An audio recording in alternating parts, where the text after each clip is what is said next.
नमस्कार। तो कैसे हैं आप सब? आई होप आप बहुत अच्छे से होंगे और अपने अपने एग्जाम की जो तैयारी है वो कर रहे होंगे। तो फ्रेंड्स, कहाँ तक आपकी तैयारी चल रही है वो मुझे कमेंट में जरूर बताएं कि आप जो है वो तैयारी जो है वो कैसे कर रही हैं या कहाँ तक आपने जो है वो तैयारी कर ली है। तो चलिए फ्रेंड्स, शुरू करते हैं हम आज की ये क्लास। तो आज की क्लास में मैं आपके लिए कुछ अलग लेके आई हूँ, यानी कि सी टेट का एग्जाम है और साथ में अगर आप एचपीटीजीटी कमीशन की प्रिपरेशन कर रहे हो तो उसके लिए सभी क्वेश्चंस आज की क्लास के रहने वाले हैं। लेकिन जो हमारा टॉपिक है वो आज एसएसटी ना होकर आज हम पढ़ेंगे सीडीपी। ठीक है। तो बाल विकास और शिक्षा शास्त्र यानी कि चाइल्ड डेवलपमेंट और पेडागॉगी जो टॉपिक है हमारा, जिसमें से रिलेटेड बहुत सारे क्वेश्चन जो हैं आपको पता है सीटेट में भी और एचपीटीजीटी कमीशन में भी बहुत ज्यादा महत्वपूर्ण रोल प्ले करेंगे ये वाले क्वेश्चंस भी। तो इस पैटर्न या इस टॉपिक को या फिर इस पार्ट को पढ़ना भी बहुत ज्यादा जरूरी है। तो आज की क्लास के लिए सीडीपी के कुछ इंपॉर्टेंट क्वेश्चंस लेके आई हूँ और ये सभी क्वेश्चन पीवाईक्यू है। ठीक है। बहुत बार ये क्वेश्चन जो है वो एग्जाम्स में रिपीट हो चुके हैं। ठीक है। तो वैसे तो मैं बहुत सारी क्लासेस जो है वो सीडीपी के ऊपर बना चुकी हूँ। ठीक है। अगर आपने नहीं देखे हैं उन क्लासेस को तो आप जाकर मेरे चैनल पर जरूर देख सकते हो। चलिए आज की क्लास को शुरू करते हैं। चैनल को जरूर सब्सक्राइब कर दें। अगर वीडियो आपको अच्छी लगती है तो प्लीज वीडियो को लाइक करें, अपने फ्रेंड्स के साथ शेयर करें और सब्सक्राइब भी जरूर कर लें। ठीक है। तो चलिए आज की क्लास का जो फर्स्ट क्वेश्चन है वो शुरू करते हैं। तो फर्स्ट क्वेश्चन में पूछा गया है सबसे इंपॉर्टेंट टॉपिक। ठीक है। सी टैट का ये जो सीडीपी है उसका सबसे इंपॉर्टेंट आप कह सकते हो एक क्वेश्चन ही आप मान लो कि एक टॉपिक आप मान लो, एक पर्सनैलिटी आप मान लो कि इनसे रिलेटेड बहुत सारे क्वेश्चन जो है वो सीडीपी में पूछे जाते हैं। ठीक है। तो इनको पढ़ना मत भूलिएगा और इनसे रिलेटेड जितने भी क्वेश्चन बनते हैं उनको प्लीज जरूर पढ़ के जाइएगा एग्जाम में। तो यहाँ पे पूछा गया है जीन प्याजे के बारे में। तो जीन प्याजे ने संज्ञानात्मक अवस्था को कितने भागों में बांटा था? अब यहाँ से हमारे दो क्वेश्चन तो यहाँ से ही प्रिपेयर हो जाते हैं कि इन्होंने हमें जो था वो संज्ञानात्मक अवस्था का सिद्धांत दिया था। ठीक है। एग्जाम में ऐसे पूछा जाता है कि जीन प्याजे ने कौन सा सिद्धांत प्रस्तुत किया है। तो आपको पता होना चाहिए इन्होंने संज्ञानात्मक विकास का, ठीक है, कॉग्निटिव डेवलपमेंट का जो थ्योरी है वो दी गई है जीन प्याजे के द्वारा। तो जीन प्याजे एक स्विट्जरलैंड के एक मनोवैज्ञानिक थे। ठीक है। तो इन्होंने जो संज्ञानात्मक अवस्था को इन्होंने बांटा था 4 पार्ट्स में। ठीक है। इन्होंने बच्चों के जो विकास है उसके जो बौद्धिक उनकी क्षमता है उसको इन्होंने 4 पार्ट्स में डिवाइड किया था। ठीक है। सबसे पहले इनका मानना था 0 से 2 वर्ष के बच्चे जो है वो संवेदी गामक अवस्था में आते हैं, यानी कि सेंसरी मोटर स्टेज के अंडर आते हैं। ठीक है। तो पहली अवस्था हो गई इनकी 0 to 2 ईयर्स। ठीक है। जिसमें बच्चे जो है वो एक तरह से शैशवावस्था में भी होते हैं। ठीक है। और बच्चे जो है वो एक अपने पेरेंट्स के अंडर होते हैं। ठीक है। तो दूसरी इनकी अवस्था इन्होंने बताई है, दूसरी जो अवस्था है उसका जो टाइम पीरियड है वो है 2 से 7। ठीक है। 2 से 7 ईयर्स। और उसमें जो दूसरी अवस्था है वो है पूर्व संक्रियात्मक अवस्था। ठीक है। Pre operational stage. ठीक है। और इसमें ये जो सबसे महत्वपूर्ण इनकी स्टेज जो कही जाती है यही कही जाती है 2 से 7 वर्ष। ठीक है। इसमें इन्होंने कहा है कि सबसे जब सक्रिय बच्चा होता है वो इसी स्टेज में होता है। ठीक है। टॉय एज इसको कहा जाता है, प्ले एज इसको कहा जाता है। और जितने भी क्वेश्चन मैं आपको बता रही हूँ प्लीज इन क्वेश्चंस को नोट जरूर कर लें, क्योंकि ये क्वेश्चन एग्जाम में पूछे गए हैं कि जीन प्याजे द्वारा दी गई कौन सी अवस्था को एक टॉय एज कहा जाता है, खिलौना अवस्था कहा जाता है। तो वो कहा जाता है 2 से 7 वर्ष की जो दूसरी अवस्था है प्री ऑपरेशनल स्टेज, यानी कि पूर्व संक्रियात्मक अवस्था जो है उसको कहा जाता है। अब तीसरी स्टेज की अगर बात करें तो वो है 7 से 11 वर्ष तक। ठीक है। 7 to 11 ईयर्स तक तीसरी अवस्था बताई गई है और वो है ऑपरेशनल स्टेज। ठीक है। तो ऑपरेशनल स्टेज यानी कि उसमें मूर्त संक्रियात्मक अवस्था। ठीक है। मूर्त संक्रियात्मक अवस्था इसको कहा गया है इनके द्वारा। और चौथी जो अवस्था है वो है 11 से लेकर 18 या 19 आप कुछ भी कह लो। ठीक है। तो वो अवस्था है। ठीक है। तो उसमें इनके द्वारा जो है वो एक तरह से इसको तनाव और तूफान की अवस्था कहा गया है। ठीक है। बहुत सारे ये किशोरावस्था आती है। ठीक है। एडोलसेंस जो पीरियड है वो आता है इसके अंदर। ठीक है। तो इस अवस्था को भी इन्होंने बहुत महत्वपूर्ण बताया हुआ है और इसको कहा जाता है औपचारिक अवस्था, फॉर्मल ऑपरेशनल स्टेज। ठीक है, फॉर्मल ऑपरेशनल स्टेज जो है वो लास्ट अवस्था है। तो इस स्टेज से रिलेटेड भी बहुत सारे क्वेश्चन जो है वो एग्जाम में आते हैं। तो आई होप कि आपको ये जीन पियाजे के 4 भागों वाले जो एक तरह से क्वेश्चन पूछा गया है ये आपको समझ में आ गया होगा। अगर फिर भी आपको समझ में नहीं आ रहा है तो मैंने अपने चैनल पर जीन पियाजे नाम से एक वीडियो डाली हुई है, बहुत आसान वे में मैंने इनकी स्टेजेस को समझाया हुआ है, आप उस क्लास को भी जाकर जरूर देख सकते हो। ठीक है, और सीटेट की एक अलग से प्लेलिस्ट मैंने डाली हुई है, आप उसमें जाकर सभी इंपॉर्टेंट नोट्स को पढ़ सकते हो। ठीक है, तो बात करते हैं नेक्स्ट क्वेश्चन की। नेक्स्ट क्वेश्चन है कि लड़का पैदा होने के लिए उत्तरदायी क्रोमोसोम्स जो हैं वो कौन से होते हैं, यानी कि जो गुणसूत्र होते हैं एक लड़का पैदा होने के लिए, ठीक है, तो वो कौन से होते हैं। आपको पता होना चाहिए कि जो कुल गुणसूत्र होते हैं वो होते हैं 46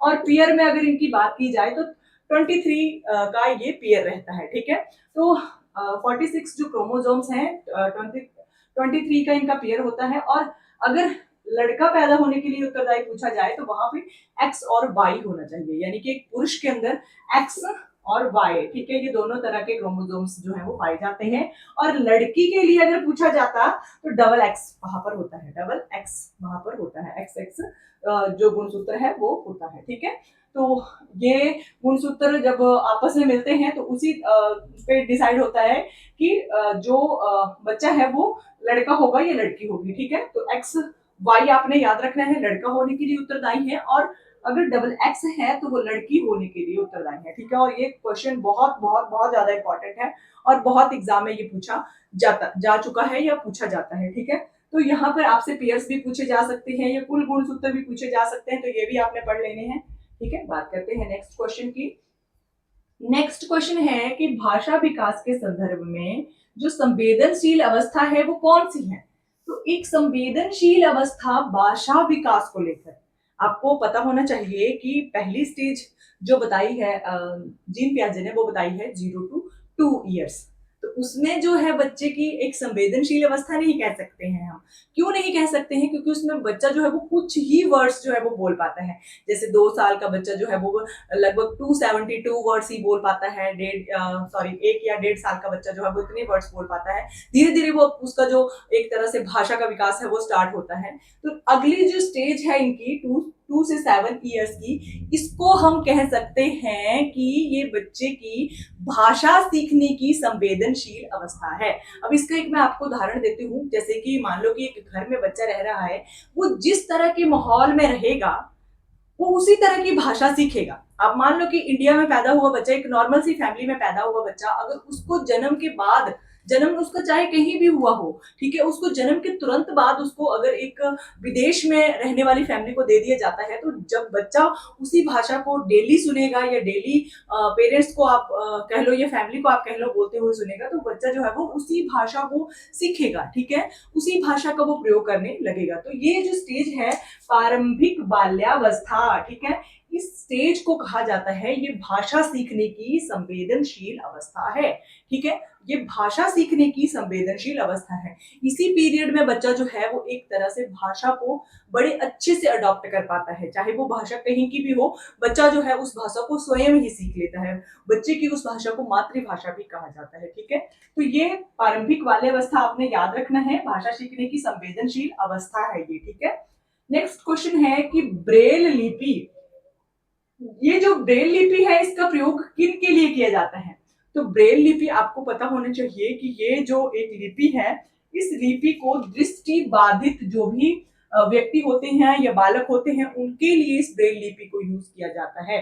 ठीक है, और ये एक तरह से स्पर्श करके इस लिपि को पढ़ा जाता है और इसमें बिंदु होते हैं जो, और बिंदुओं की संख्या अगर आपसे पूछी जाती है तो वो 6 बिंदु होते हैं। ठीक है, ये भी आपने याद रखना है, एग्जाम में ये भी पूछा गया था कि जो ब्रेल लिपि है उसमें बिंदुओं की संख्या कितनी होती है।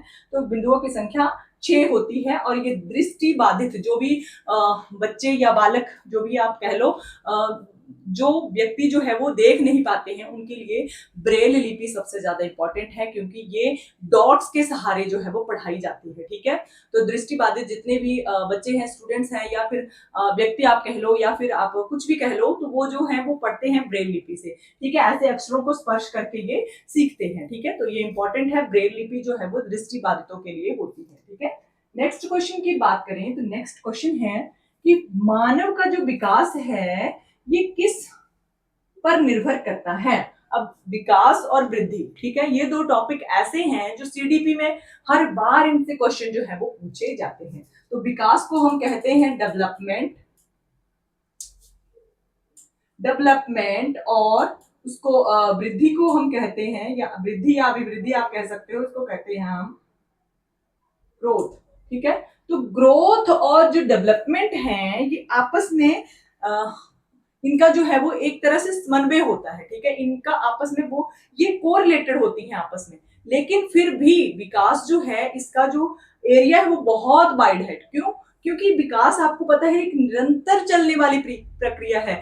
ये गर्भावस्था से ही आरंभ हो जाती है और जब तक आप मृत्यु को प्राप्त नहीं कर सकते, यानी कि मरने की सैया तक ये प्रक्रिया जो है वो चलती ही रहती है। एक विकास एक ऐसी प्रक्रिया है जो निरंतर चलती ही रहती है, एक कंटिन्यूस प्रोसेस है। और वृद्धि जो है ये एक समय के बाद जो है वो रुक जाती है। जैसे कि वृद्धि से हम अभिप्राय ले सकते हैं किसी व्यक्ति की हाइट बढ़ना, उसका वेट बढ़ना, या फिर उसका जो है एक तरह से आप ऊंचाई, लंबाई या मोटाई, कुछ भी आप कह सकते हो, किसी इंसान की ये बढ़ना, उसको हम वृद्धि कहते हैं। लेकिन विकास जो है वो निरंतर चलता ही रहता है, ये एक तरह से मानसिक प्रक्रिया आप कह सकते हो इसको। ठीक है, तो ये जो विकास है ये किस चीज पर निर्भर करता है, आपसे यहाँ पर ये पूछा गया है।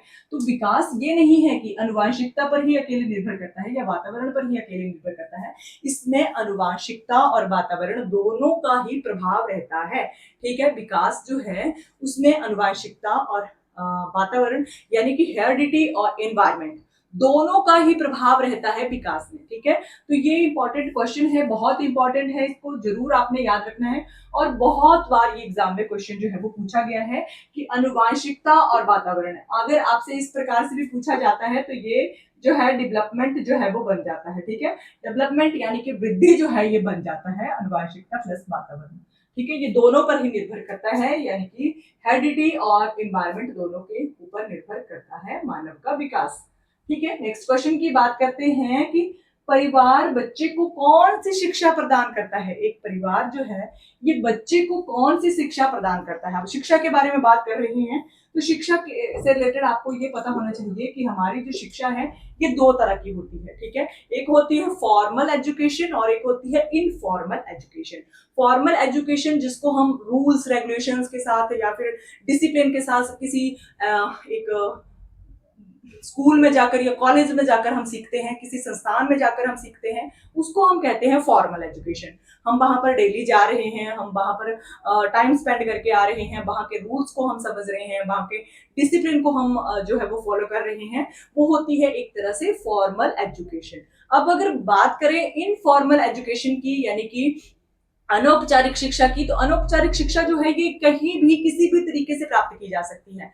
ठीक है, ये जो इनफॉर्मल एजुकेशन है ये किसी भी जगह पे से प्राप्त की जा सकती है। जैसे अगर व्यक्ति न्यूज़पेपर से पढ़ रहा है, किसी बुक से पढ़ रहा है, या फिर किसी भी जगह से ये किसी दूसरे व्यक्ति से ज्ञान प्राप्त कर रहा है, वो जो है वो है इनफॉर्मल एजुकेशन। ठीक है, वहां पे रूल रेगुलेशंस और डिसिप्लिन वगैरह को नहीं मानना पड़ता है, नियम कानून जो है वो मान्य नहीं रखते हैं। तो एक बच्चा जो है आपको पता ही है, जो परिवार में अगर बच्चा कुछ सीख रहा है तो उसको हम कहते हैं इनफॉर्मल एजुकेशन, यानी कि अनौपचारिक शिक्षा। ठीक है, वो एक तरह से औपचारिक शिक्षा नहीं कही जा सकती है, वहां पर उसको एक एजुकेशन देके सर्टिफिकेट प्राप्त नहीं प्रदान नहीं किया जाएगा परिवार के द्वारा, तो वो होगी अनौपचारिक शिक्षा। ठीक है, बच्चा जो है वो वैसे तो उसकी जो बहुत सारी एजुकेशन है वो परिवार से ही हो जाती है, लेकिन उसको हम अनौपचारिक शिक्षा जो है वो कहते हैं, क्योंकि बच्चा जो है वो जो कुछ भी सीख रहा है उसके लिए उसको सर्टिफिकेट वगैरह या फिर उसको एक आप कह सकते हो कि एक नियमबद्ध या कानूनबद्ध रख के नहीं उसको सिखाया जा रहा है वहां पर।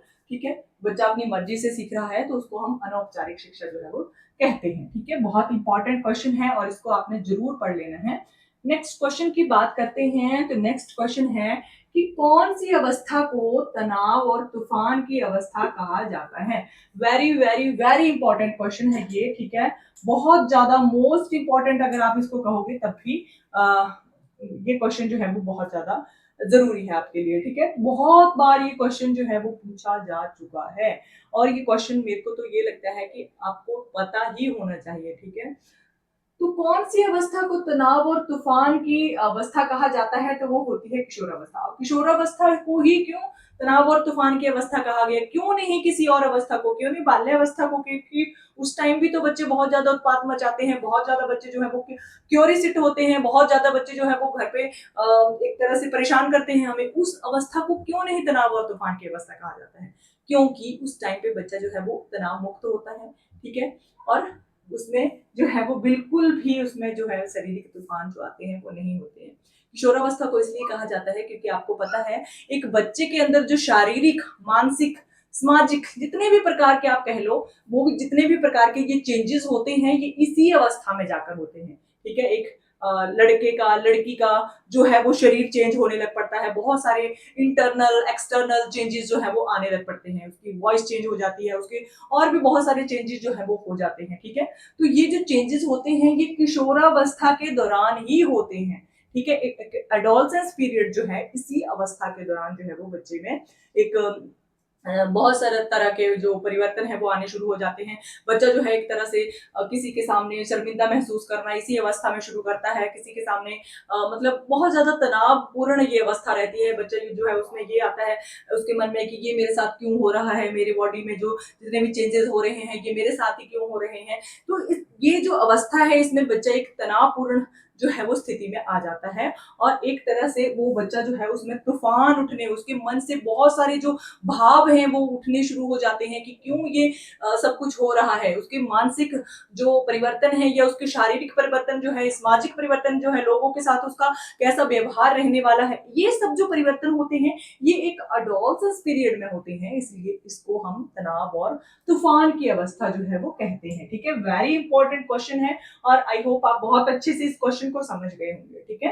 बात करते हैं नेक्स्ट क्वेश्चन की। शैशवा काल की जो अवधि है ये कब तक होती है, तो शैशवा काल अगर आपसे पूछा जाता है तो ये तो रहता है 0 to 2 ईयर्स, लेकिन अगर आपसे शैशवावस्था पूछी जाती है तो ये रहती है 0 to 5 ईयर्स, ठीक है। अगर इसमें भी थोड़ा सा चेंज मैं आपको समझा रही हूँ कि शैशवा काल जो है यानी कि शिशु जो है वो अभी शिशु ही है, ठीक है, वो गोदी में खेल रहा है, वो धीरे धीरे चलने की कोशिश तो कर रहा है लेकिन फिर भी माँ से जुड़ा हुआ है, तो इसलिए इसको शैशवा काल कहा जाता है। तो ये अवस्था, इस अवस्था को हम 0 से लेकर 2 ईयर्स तक मानते हैं। लेकिन अगर वहीं पे शैशवावस्था आपसे पूछा जाता है तो शैशवावस्था में बच्चा थोड़ा सा सोशल भी होने लग पड़ता है, अपने परिवार के, अपने आस पड़ोस के रिश्तेदारों के लोगों के साथ मिलना भी शुरू कर देता है, थोड़े थोड़े अपनी तोतली से आवाज में बात भी करना शुरू कर देता है, तो ये इसको कहा जाता है शैशवावस्था, ठीक है। तो ये रहती है 0 to 5 ईयर्स, ठीक है।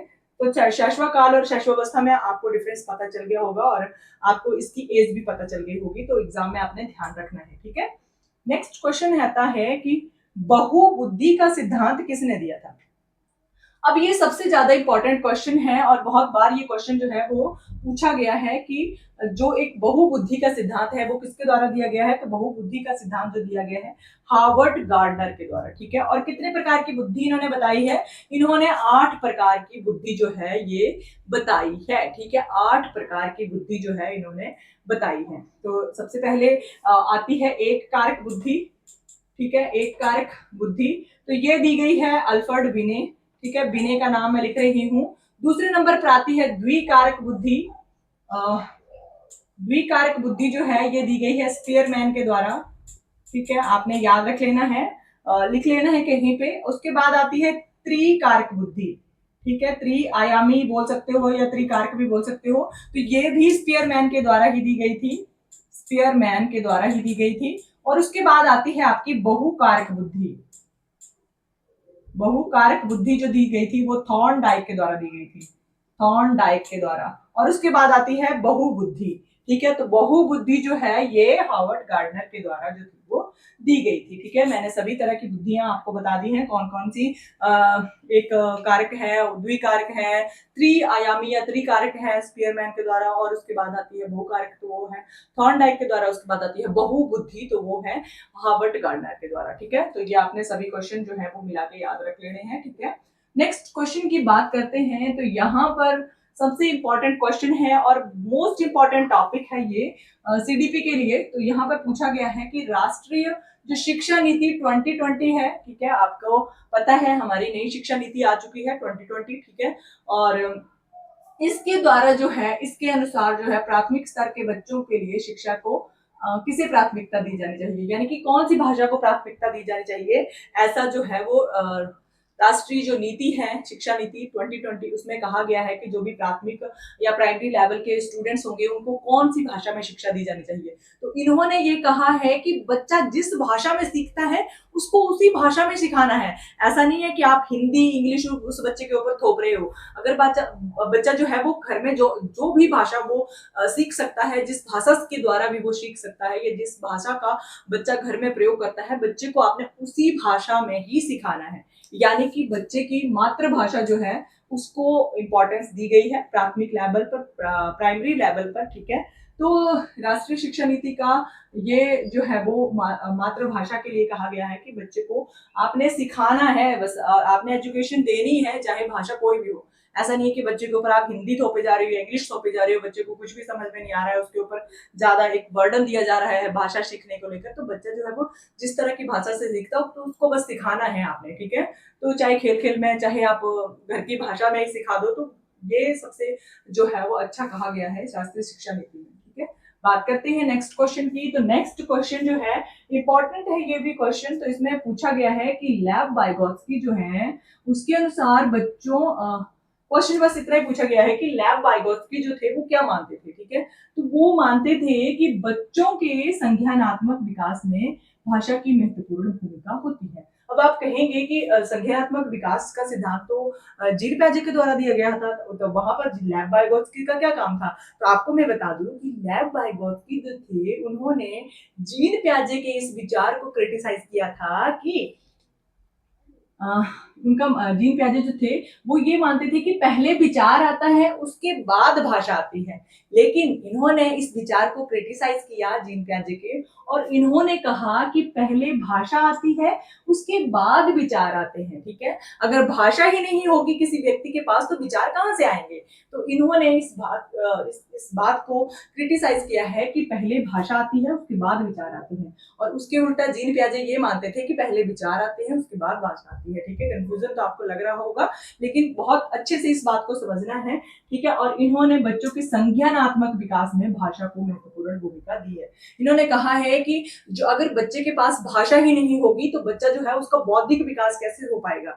बच्चा जो है उसके पास अगर भाषा प्रॉपर वे से बच्चे ने नहीं सीखी है तो उसका जो बौद्धिक विकास है, एक तरह से संज्ञानात्मक विकास है, वो कैसे हो पाएगा। इसलिए भाषा का जो संज्ञानात्मक विकास है उसमें सबसे ज्यादा महत्वपूर्ण रोल इन्होंने बताया है। ठीक है, लेव वाइगोत्स्की की बात कर रहे हैं। आगे का क्वेश्चन इसी से रिलेटेड है कि लेव वाइगोत्स्की ने कौन सा सिद्धांत का प्रतिपादन किया था। ठीक है, कौन सा सिद्धांत दिया था, तो इनके द्वारा दिया गया था सामाजिक सांस्कृतिक सिद्धांत, यानी कि सोशल कल्चरल थ्योरी। ठीक है, सोशल कल्चरल जो थ्योरी दी गई थी वो दी गई थी लेव वाइगोत्स्की के द्वारा। ठीक है, तो वो आपने याद रखना है। और ये मानते थे कि भाषा जो है ये संज्ञानात्मक विकास का पहला पहलू है। ठीक है, पहले भाषा आती है उसके बाद विचार आते हैं। ठीक है, तो ये इंपॉर्टेंट है इनसे रिलेटेड।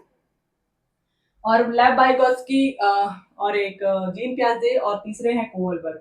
ये तीन एक ऐसे व्यक्ति हैं जिनसे रिलेटेड हर बार सीटेट के एग्जाम में क्वेश्चन पूछे जाते हैं। ठीक है, चाहे घुमा फिरा के ही सही, लेकिन बहुत सारे क्वेश्चन इनसे रिलेटेड पूछे जाते हैं। ठीक है, एग्जाम में, तो आपने इन तीनों को ही अच्छे से पढ़ के जाना है। ठीक है, इनकी थ्योरीज पढ़ के जानी है अच्छे से एग्जाम में। आगे है मनोविश्लेषणात्मक सिद्धांत किसने दिया था। तो मनोविश्लेषणात्मक सिद्धांत आपने याद रखना है, सिगमंड फ्राइड का सिद्धांत है। ठीक है, आपको लेव वाइगोत्स्की का सिद्धांत मैंने बता दिया, सामाजिक सांस्कृतिक सिद्धांत इनके द्वारा दिया गया था। जीन पियाजे का सिद्धांत मैंने आपको बता दिया, इनके द्वारा कॉग्निटिव थ्योरी जो थी वो दी गई थी, यानी कि संज्ञानात्मक विकास इनके द्वारा दिया गया था। तो मनोविश्लेषणात्मक सिद्धांत भी मैंने आपको बता दिया कि ये सिगमंड फ्राइड के द्वारा दिया गया था। बहुबुद्धि मैंने आपको बता दिया हार्वर्ड गार्डनर के द्वारा दिया गया था। और एक तरह से द्विकारक त्रिकारक बुद्धि के सिद्धांत जो थे वो मैंने आपको बता ही दिए। बात करते हैं नेक्स्ट क्वेश्चन की। तो ये क्वेश्चन है, राष्ट्रीय शिक्षा नीति 2020 क्या सिफारिश करती है? तो राष्ट्रीय शिक्षा नीति 2020 क्या सिफारिश करती है? एक तो यहाँ पर हमने पढ़ लिया कि प्राइमरी लेवल पर ये सिफारिश करती है कि मातृभाषा में, ठीक है, जो एक तरह से मदर लैंग्वेज हमारी होती है उसमें बच्चे को सिखाया जाना चाहिए। लेकिन बाकी लेवल्स पर ये क्या सिफारिश करती है? ये करती है बहुभाषिक, ठीक है, बहुभाषावाद का, ठीक है, बहुभाषावाद यानी कि आप बच्चे को हिंदी इंग्लिश के साथ साथ और भी बहुत सारी जो लैंग्वेजेस हैं वो सिखा रहे हैं, ठीक है। एक राज्य को भी इसी तरह से कहा जाता है कि ये राज्य जो है वो बहुभाषावादी है, यानी कि वहां पे बहुत सारे भाषाओं को बोलने वाले लोग जो है वो रहते हैं, ठीक है। तो उसी तरह से जो राष्ट्रीय शिक्षा नीति 2020 है इसने भी बहुभाषावाद का समर्थन किया है, ठीक है, बहुभाषावाद का इन्होंने समर्थन किया है। नेक्स्ट क्वेश्चन है कि लॉरेंस कोहल वर्ग का सिद्धांत। तो लॉरेंस कोहल वर्ग ने कौन सा सिद्धांत दिया है? तो लॉरेंस कोहल वर्ग जो है उन्होंने नैतिक विकास का सिद्धांत जो है वो दिया है, ठीक है। नैतिक विकास का सिद्धांत इनके द्वारा जो है वो दिया गया है, ठीक है। तो ये सभी सिद्धांत इंपॉर्टेंट हैं और मैंने आपको बता दिए कि कौन कौन से सिद्धांत कौन कौन से व्यक्ति के द्वारा जो थे वो दिए गए थे, और एग्जाम में यही सिद्धांत पूछे जाते हैं कि किस व्यक्ति के द्वारा कौन सा सिद्धांत जो है वो दिया गया था। तो आज की क्लास के लिए बस इतना ही। आई होप आपको ये क्वेश्चंस बहुत अच्छे लगे होंगे, आपके लिए हेल्पफुल रहेंगे। बेसिक से क्वेश्चन थे यहाँ पे, वैसे तो बहुत टफ लेवल के सीटेट में क्वेश्चन इनसे रिलेटेड पूछे जाते हैं, लेकिन अगर आपको बेसिक का पता होगा तभी आप टफ लेवल के क्वेश्चन भी सॉल्व कर पाओगे, ठीक है। तो आई होप कि आपको ये क्लास मेरी अच्छी लगी होगी। आप अपने फ्रेंड्स के साथ मेरी क्लास को जरूर शेयर करेंगे, और अगर आप चैनल पर नए आए हो तो प्लीज चैनल को जरूर जरूर सब्सक्राइब कर ले, क्योंकि ये चैनल आपके लिए बहुत ज्यादा हेल्पफुल जो है वो रहने वाला है। तो अपने कमेंट करके मुझे सजेशन जरूर दें कि आपको मेरी क्लासेस जो है वो कैसी लगती हैं, ठीक है फ्रेंड्स। आज की क्लास के लिए बस इतना ही। Thank you.